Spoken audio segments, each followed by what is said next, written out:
الله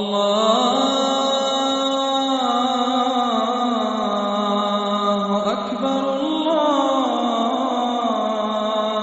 أكبر الله أكبر الله أكبر.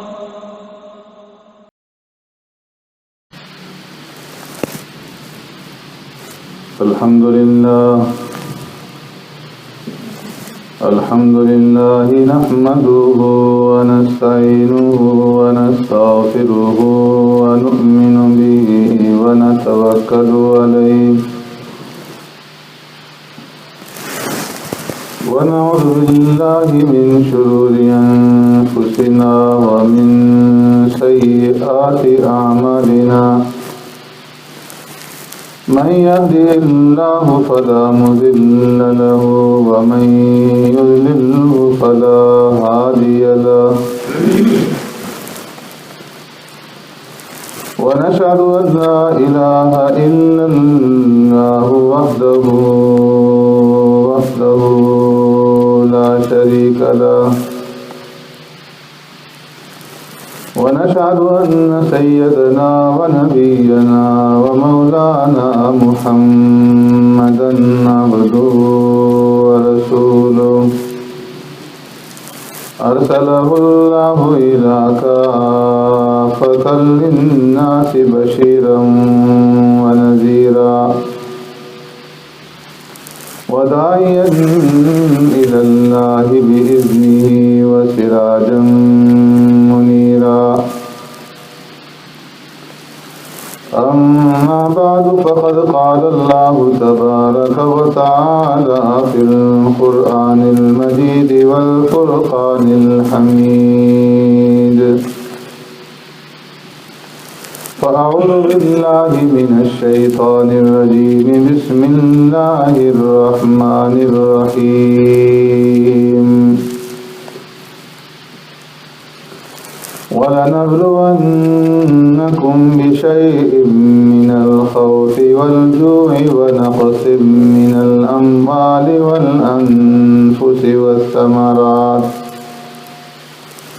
وبشر الصابرين الذين إذا أصابتهم مصيبة قالوا إنا لله وإنا إليه راجعون. أولئك عليهم صلوات من ربهم ورحمة وأولئك هم المهتدون. وقال النبي صلى الله عليه وسلم أشد الناس بلاء الأنبياء ثم الأمثل فالأمثل أو كما قال عليه الصلاة والسلام. صدق الله مولانا العظيم وصدق رسوله النبي الكريم ونحن على ذلك من الشاهدين والشاكرين والحمد لله رب العالمين. يا رب صل وسلم دائما أبدا على حبيبك خير الخلق كلهم والحبيب الذي ترجى شفاعته لكل هول من الأهوال مقتحم.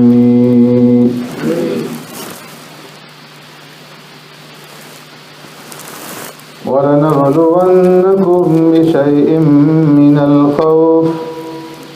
اور البتہ ہم آزمائیں گے تمہیں خوف میں سے والجوع اور بھوک میں سے ونقص من الاموال والانفس اور مالوں کی کمی میں سے اور جانوں کی کمی سے والثمرات اور پھلوں کی کمی سے وبشر الصابرین اور خوشخبری سنا دیجیے صبر کرنے والوں کو الذین اذا اصابتهم مصیبہ، وہ لوگ جب پہنچی انہیں کوئی تکلیف، قالوا انا للہ، کہتے ہیں بے شک ہم اللہ ہی کے لیے ہیں، وَإِنَّا إِلَيْهِ رَاجِعُونَ، اور بے شک ہم نے اسی کی طرف پھر جانا ہے۔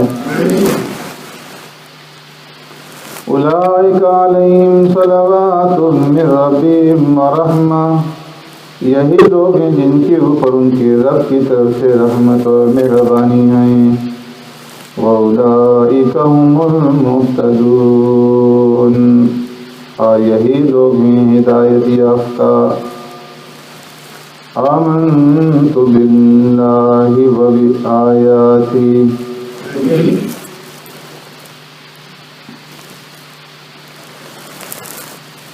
میرے محترم دوستو، بزرگوں، بھائیوں،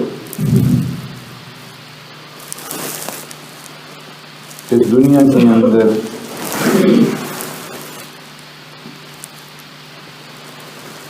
انسان کے اوپر جو بھی مسائل، پریشانیاں،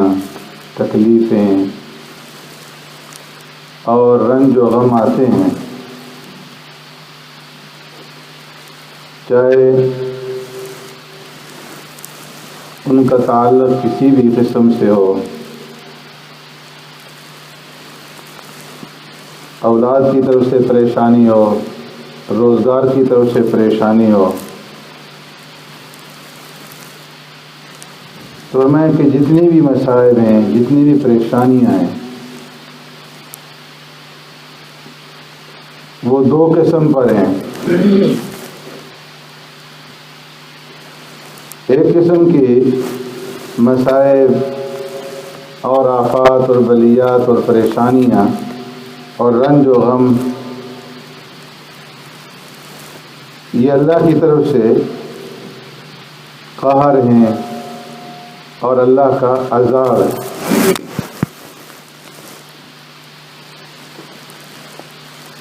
کہ اصل جو عذاب دیا جائے گا وہ تو آخرت کے اندر دیا جائے گا، لیکن اللہ رب العزت اس دنیا کے اندر بھی آخرت کے عذاب کی ایک جھلکی دکھلا دیتے ہیں۔ قرآن کریم میں اللہ نے فرمایا وَلَنُذِيقَنَّهُم مِّنَ الْعَذَابِ الْأَدْنَىٰ دُونَ الْعَذَابِ الْأَكْبَرِ لَعَلَّهُمْ يَرْجِعُونَ، کہ عذاب اکبر سے، بڑے عذاب سے پہلے اس دنیا کے اندر عذاب ادنا، تھوڑا عذاب، چھوٹا عذاب ہم ان لوگوں کو دیتے ہیں، لوگوں کو پہنچاتے ہیں۔ کیوں؟ لعلہم یرجعون، کہ یہ لوگ جو اللہ سے دور ہو چکے ہیں اور بدعمالیوں کے اندر مبتلا ہو چکے ہیں، تو یہ ان بدعمالیوں سے توبہ طائب ہو کر اللہ کی طرف رجوع کرے۔ تو ایک تو پریشانیاں، مصیبتیں، تکلیفیں انسان کے اوپر جو آتی ہیں تو وہ اللہ کا عذاب اور اللہ کا قہر بن کر کے آتی ہیں، اور اس کی عذاب کی نشانی ہوتی ہے، اس کی ناراضگی کی نشانی ہوتی ہے۔ اور دوسری جو انسانوں کے اوپر مسائل، پریشانیاں، تکالیف آتی ہیں تو وہ اس انسان کی مقبولیت کی علامت ہوتی ہیں، اور اس انسان کی طرف اللہ کا فضل اور اس کا کرم متوجہ ہونے کی علامت ہوتی ہیں۔ اس کے درجات کو بلند کرنے کے لیے اور اس کا اجر اور ثواب بڑھانے کے لیے اس کے اوپر پریشانیاں، تکلیفیں اور مصیبتیں بھیجی جاتی ہیں۔ اب یہ کس طرح سے معلوم ہو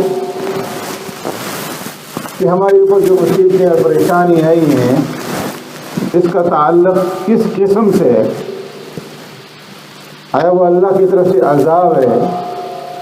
یا درجات کی بلندی کا سبب اور ذریعہ ہے؟ فرمایا اس کا پتہ اس کی علامات سے اور اس کی نشانیوں سے پتہ چلتا ہے۔ اگر پریشانی اور مصیبت آنے کے بعد، تکلیف آنے کے بعد انسان جزا فضا کے اندر مبتلا ہو جاتا ہے اور انسان شکوہ و شکایت کے اوپر اتر آتا ہے کہ میرے اوپر یہ پریشانی اور یہ تکلیف کیوں آئی، مجھے اس مصیبت کے اندر کیوں مبتلا کیا گیا، یہ ساری پریشانیاں، یہ ساری تکلیفیں میرے لیے تھیں۔ تقدیر کے اوپر انسان جو ہے وہ انکار کرے اور شکوہ و شکایت کے اوپر اتر آئے، تو فرمایا کہ یہ علامت ہے اس بات کی کہ یہ جو تکلیف آئی ہے، پریشانی آئی ہے، یہ اللہ کی طرف سے قہر اور اس کی نامقبولیت کی علامت ہے۔ اور اگر انسان کے اوپر مصیبت اور تکلیف اور پریشانی آئے اور اس میں وہ اللہ کی طرف رجوع نہ کرے، جو اللہ کے احکامات ہیں ان احکامات کو پورا نہ کرے، پہلے نمازیں پڑھتا تھا، مصیبت پریشانی آئی، نماز پڑھنی چھوڑ دی، پہلے ذکر اذکار کرتا تھا، اب جو ہے اس کی اندر کمی کر دی، ظاہری اسباب اختیار کر رہا ہے لیکن اللہ کی طرف رجوع نہیں ہو رہا، دعا اور استغفار نہیں کر رہا، تو یہ علامت ہے اس بات کی کہ یہ جو پریشانی اور مصیبت آئی ہے اللہ کا عذاب ہے اس کے اوپر اور اللہ کا قہر۔ اور اگر مصیبت اور پریشانی آئی اور اس کے بعد وہ اللہ کی طرف رجوع ہو گیا اور پہلے سے زیادہ رجوع ہو گیا اور شکوہ شکایت نہیں کی بلکہ اللہ کے سامنے گڑ گڑا رہا ہے اور رو رہا ہے کہ اللہ یہ پریشانی اور یہ مصیبت میرے اوپر آئی، میں انتہائی ضعیف ہوں، انتہائی کمزور ہوں، اپنی رحمت سے، اپنی مہربانی سے، اپنے فضل سے اس پریشانی کو، اس مصیبت کو، اس رنج غم کو مجھ سے دور کر۔ پہلے سے زیادہ رو رہا ہے، پہلے سے زیادہ عبادت کر رہا ہے، پہلے سے زیادہ ذکر و اذکار کر رہا ہے، پہلے سے زیادہ دعائیں اور استغفار کر رہا ہے، اور زبان کے اوپر شکوہ نہیں ہے، شکایت نہیں ہے، احساس تو ہے، تکلیف کو محسوس کر رہا ہے، پریشانی کو محسوس کر رہا ہے، لیکن شکایت نہیں کر رہا، دعائیں کر رہا ہے، رو رہا ہے۔ تو فرمایا کہ یہ اس کی مقبولیت کی علامت ہے اور یہ اس بات کی علامت ہے کہ اللہ اس مصیبت کے ذریعے سے اور اس پریشانی کے ذریعے سے اس بندے کے درجات کو بلند فرمانا چاہتے ہیں اور اس کا اجر و ثواب جو ہے اللہ رب العزت بڑھانا چاہتے ہیں۔ اس لیے اللہ رب العزت نے اس کے اوپر اس پریشانی کو، اس مصیبت کو بھیج دی۔ اب سوال یہ پیدا ہوتا ہے کہ جب دنیا کے اندر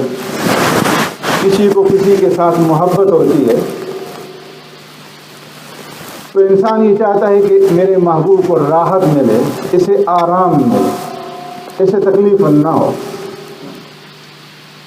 اللہ رب العزت جس سے محبت کر رہے ہیں اس کے اوپر یہ پریشانیاں کیوں آ رہی ہیں، یہ تکلیفیں کیوں آ رہی ہیں؟ ہونا تو یہ چاہیے تھا کہ اس کو راحت ملتی اور اس کو آسانیاں ملتی، پریشانیوں سے اس کو دور رکھا جاتا۔ تو فرمایا کہ یہ دنیا ایسی ہے کہ اللہ رب العزت نے اس دنیا کے اندر کسی بھی انسان کو مصیبت اور پریشانی سے محفوظ نہیں رکھا، چاہے وہ بڑے سے بڑا نبی ہو، بڑے سے بڑا صحابی ہو، بڑے سے بڑا ولی ہو اور بڑے سے بڑا بادشاہ ہو، بڑے سے بڑا مالدار ہو، کوئی بھی انسان ایسا نہیں ہے کہ جس کو کوئی نہ کوئی پریشانی اور مصیبت نہ آئے۔ اس لیے کہ دنیا جو ہے اللہ نے اس کو عالم ہی ایسا بنایا ہے، جہان ہی ایسا بنایا ہے کہ دونوں چیزیں اس کے اندر رکھیں، ایک طرف راحت ہے، ایک طرف تکلیف ہے، ایک طرف خوشی ہے، ایک طرف غم ہے۔ فرمایا جہاں پر کوئی غم نہیں، کوئی پریشانی نہیں، اس کا نام جنت، جس کے بارے میں اللہ نے فرمایا لا خوف علیہم ولا هم یحزنون، کہ جنت میں داخل ہونے کے بعد انسان کے اوپر کسی قسم کا خوف نہیں ہوگا، کسی قسم کا غم نہیں ہوگا، اور جہاں پر صرف پریشانی پریشانی اور غم ہی غم ہے، اس کا نام دوزخ ہے۔ اور دنیا کے اندر اللہ نے دونوں چیزیں رکھ دی۔ تو یہاں اگر کوئی انسان یہ چاہے کہ میرے اوپر کوئی پریشانی اور غم نہ آئے تو فرمایا ایسا نہیں ہوتا۔ حضرت تھانوی رحمۃ اللہ تعالی علیہ نے ایک واقعہ لکھا ہے، ایک آدمی کی حضرت خضر علیہ السلام سے ملاقات ہوئی تو انہوں نے درخواست کی کہ آپ میرے لیے دعا فرمائیں کہ میں دنیا کے اندر جو زندگی گزاروں تو اس طرح سے زندگی گزرے کہ کوئی غم اور کوئی رنج نہ ہو، کوئی تکلیف نہ ہو، بے غم زندگی گزرے۔ تو حضرت خضر علیہ السلام نے فرمایا کہ یہ دعا تو میں نہیں کر سکتا، اس لیے کہ جب دنیا کے اندر تم رہو گے تو کوئی نہ کوئی غم اور پریشانی تو آئے گی۔ ہاں تمہارے لیے میں یہ دعا کر سکتا ہوں کہ تم دنیا کے اندر دیکھ لو جو آدمی سب سے زیادہ کم رنج اور غم کے اندر مبتلا ہو، کم تکلیف میں ہو اور زیادہ آسودہ حال ہو، تو تم اس کو پتہ مجھے بتا دو، میں اللہ سے دعا کر دوں گا کہ اللہ تمہیں اس جیسا بنا دے۔ فرمایا کہ یہ آدمی نکلا اس تلاش میں کہ میں دیکھوں گا کون سا آدمی سب سے زیادہ راحت کے اندر ہے، سکون کے اندر ہے اور آرام کے اندر ہے اور غم اور پریشانی سے بچا ہوا ہے۔ جس مالدار کو دیکھتا تو اس کے بارے میں یہ رائے بنا لیتا کہ میں اس جیسا بننا چاہتا ہوں، پھر اس سے زیادہ کوئی اچھا مالدار نظر آتا، اچھی حالت میں نظر آتا، زیادہ سکون میں نظر آتا، تو فیصلہ اس کا بدلتا رہتا، یہاں تک کہ اس نے ایک جوہری کو دیکھا، ایک زرگر کو دیکھا جو ہیرے اور جواہرات کا اور سونا اور چاندی کا کاروبار کرتا تھا، اور اس کا کاروبار بڑا وسیع اور پھیلا ہوا ہے، عالیشان محل، عمدہ قسم کی سواریاں، نوکر چاکر اور نوجوان اور خوبصورت بیٹے۔ تو اس نے فیصلہ کر لیا کہ یہ آدمی انتہائی راحت کے اندر ہے اور یہ رنج اور غم سے دور ہے، سکون کے اندر ہے، میں اس جیسا بننے کی دعا کرواؤں۔ واپس ہونے لگا، دل میں خیال آیا کہ اس کی باطنی حالات تو معلوم کر لینا چاہیے، ایسا نہ ہو کہ ظاہری طور پر تو میں اس کی حالت کو دیکھ کر کے دعا کروا لوں اور باطنی طور پر یہ کسی ایسی مصیبت میں، کسی بیماری میں، کسی پریشانی میں مبتلا ہو کہ دعا کرانے کے بعد میں اس حالت سے بھی جاؤں۔ واپس ہوا اس جوہری کے پاس اور اس کے پاس جا کر کے مقصد بیان کیا کہ میں اس مقصد سے تمہارے پاس آیا ہوں، تم کسی باطنی پریشانی کے اندر، رنج کے اندر تو مبتلا نہیں۔ تو میں وہ جوہری اسے تنہائی کے اندر لے گیا اور جا کر کے کہا کہ دیکھو، ظاہری طور پر تم مجھے بڑا مالدار سمجھتے ہو، میرے پاس یہ ساری نعمتیں ہیں، مال و دولت ہے، نوکر چاکر ہیں،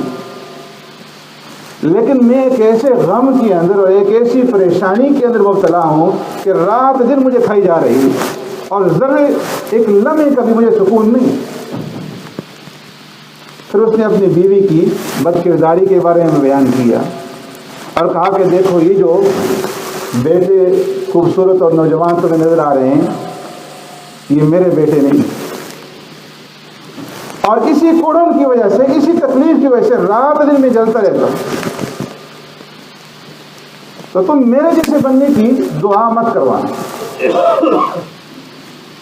تو معلوم ہوا اسے کہ دنیا کے اندر بڑے سے بڑا مالدار بھی ہے تو وہ بھی کسی پریشانی اور کسی فکر سے، کسی غم سے خالی نہیں۔ واپس لوٹا، خضر علیہ السلام سے ملاقات ہوئی، خضر علیہ السلام نے فرمایا کہ بتاؤ تم کس کے جیسا بننا چاہتے ہو؟ کہا کہ حضرت میں کسی جیسا بھی نہیں بننا چاہتا، میں نے دنیا کے اندر دیکھا کہ کوئی بھی انسان جو ہے وہ پریشانی سے اور غم سے خالی نہیں ہے، ہر ایک انسان کسی نہ کسی مصیبت اور پریشانی کے اندر ہے۔ فرمایا یہ بات تو میں تمہیں پہلے ہی سمجھا رہا تھا، اب میں تمہارے لیے اللہ سے عافیت کی دعا کرتا ہوں کہ اللہ تمہیں عافیت والی زندگی عطا فرمائے۔ تو اللہ فرماتے ہیں کہ اس دنیا کے اندر کوئی بھی انسان جو ہے وہ غم سے اور تکلیف سے، مصیبت اور پریشانی سے خالی نہیں ہے۔ ہر ایک انسان کے اوپر کوئی نہ کوئی غم، کوئی نہ کوئی تکلیف، کوئی نہ کوئی رنج ہو۔ وَلَنَبْلُوَنَّكُمْ بِشَيْءٍ مِّنَ الْخَوْفِ، یا تو خوف اس کے اوپر مبتلا ہوگا، یا بھوک کی تکلیف ہوگی، مال کی کمی ہوگی، پیداوار کی کمی ہوگی، کسی کا انتقال ہو جائے گا، جانوں کی کمی ہوگی، ایک دولت اس کے پاس ہوگی تو دوسری دولت اس کے پاس نہیں ہوگی۔ معاشی طور پر اچھا ہے تو گھر کے حالات بہتر نہیں ہوں گے، گھر کی طرف سے اس کے حالات اچھے ہیں تو معاشی طور پر حالات اچھے نہیں ہوں گے۔ یا تو مال و دولت نہیں ہوگا، یا مال و دولت ہے صحت نہیں ہے، تو فرمایا کوئی نہ کوئی تکلیف ہو۔ اور جس کے ساتھ اللہ کو جتنی زیادہ محبت ہوگی اتنی ہی زیادہ پریشانی آئیں۔ فرمایا کہ جس انسان کے ساتھ اللہ رب العزت محبت کرتے ہیں اس کے اوپر پریشانیاں اور تکلیفیں بارش کی طرح سے برساتے ہیں۔ فرشتے پوچھیں کہ اللہ یہ بندہ تو آپ کا محبوب ہے، آپ کا پیارا ہے، آپ سے محبت کرنے والا ہے، اور اس بندے کے اوپر اتنی پریشانی ہے، اتنے درد، اتنے دکھ، اتنی تکالیف۔ اللہ فرماتے ہیں کہ میرے اس بندے کو اسی حال پہ چھوڑ دو، اس لیے کہ اس بندے کی جو آہ و زاری ہے اور اس کی جو گریہ و زاری، اس کی جو پکار ہے، اس کے دل سے جو درد کی وجہ سے آواز نکلتی ہے، وہ آواز مجھے بڑی ہی محبوب ہے۔ ایک روایت میں ہے اللہ فرشتوں سے فرماتے ہیں کہ فرشتے جاؤ فلاں میرے بندے کے پاس اور اس کے اوپر آزمائشیں ڈال دو کہ اس کا آزمائش کی وجہ سے گریہ و زاری کرنا اور اس کی آواز کا منہ سے نکلنا فرمایا مجھے بہت زیادہ محبوب۔ اس لیے فرمایا اشد الناس، دنیا کے اندر سب سے زیادہ انسانوں میں مصائب اور تکلیف کے اندر کون ہوتے ہیں؟ الانبیاء، انبیاء علیہ السلام جو سب سے زیادہ اللہ کو محبوب ہے۔ ثم الامثل فالامثل، اور پھر جتنا انبیاء کے راستے پر، انبیاء کے طریقے پر جتنا ان کے قریب ہوگا نیکی کے اندر، اتنی مصائب اور تکلیفیں ان کے اوپر زیادہ سے زیادہ آئیں گی۔ اللہ رب العزت مصائب اور پریشانیوں کے اندر اس کی طرف رجوع ہونے کی ہمیں توفیق عطا فرمائے۔ سبحانک اللہم و بحمدک، نشہد ان لا الہ الا انت، نستغفرک و نتوب الیک۔